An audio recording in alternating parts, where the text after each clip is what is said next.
Namaste, I am Shashi Sarda and today we talk about emotions. Anatomically, amygdala plays a huge part in managing our emotions, the triggers and our response or reaction towards the emotions, mostly dealing with fear and anger. Well, if we try to understand, most of our emotions are based on fear and anger. If we are fearful, we go through a lot of negative emotions. Negative emotions like anger, resentment, guilt, frustration, panic, anxiousness. And the same way, if we are fearless, we are more confident, we are more positive, we are more risk taking.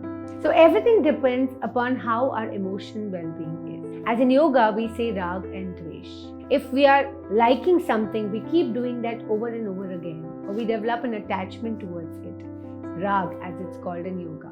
And the same thing, if we don't like something, we always aversion towards it. We always try not to do those things, find ways of not doing things which we dislike. And that's called dvesh. We are developing an emotion of hatred towards the things which we do not like. And the entire day we go through these series of emotions, sometimes consciously, sometimes subconsciously.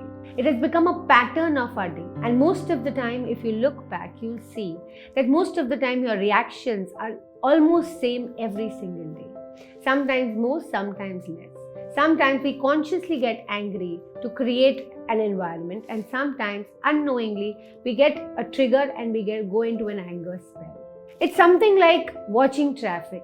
If I'm stuck in a traffic jam, I'm most of the time angry, frustrated, irritated on the system, irritated on the people around me. And the same traffic when we see from a flight, after a flight takes off and you see down and you see cars lined up and you like that scenery. You feel that Bombay is looking so beautiful, or whichever city you are in, it's looking so beautiful. The dim lights, the lines, the traffic, the roads, everything. So do we see that if anything we see in a little detached manner, the same thing becomes like a scenery.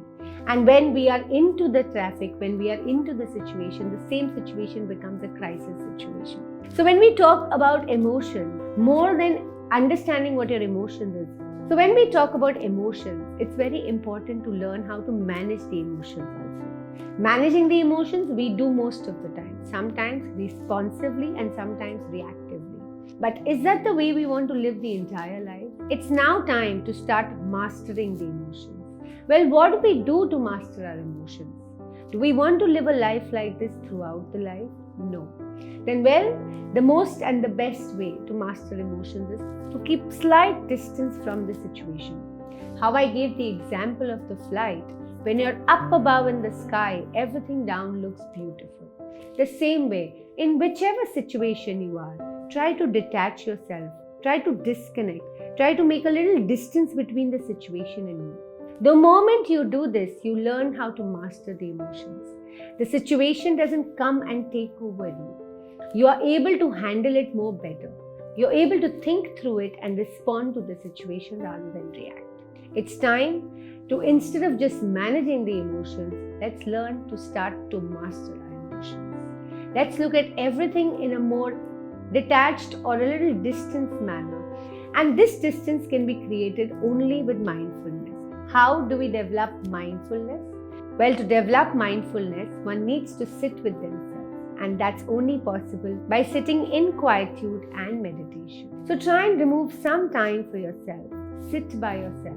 Take a comfortable posture. Close your eyes and just watch what is happening. Watch your breath. Watch the series of emotions and feelings going through it. Watch your body. Just stay still and watch yourself. Just by watching yourself for some time, you will slowly and gently start to create a distance between you and your feelings, you and your emotions, you and your body. So try and practice this mindfulness by sitting in meditation for some time and see the reflection of this mindfulness going into your entire day, throughout your life, in every single endeavor that you do. So let's start to master the emotions and not just stick to managing them. Take care.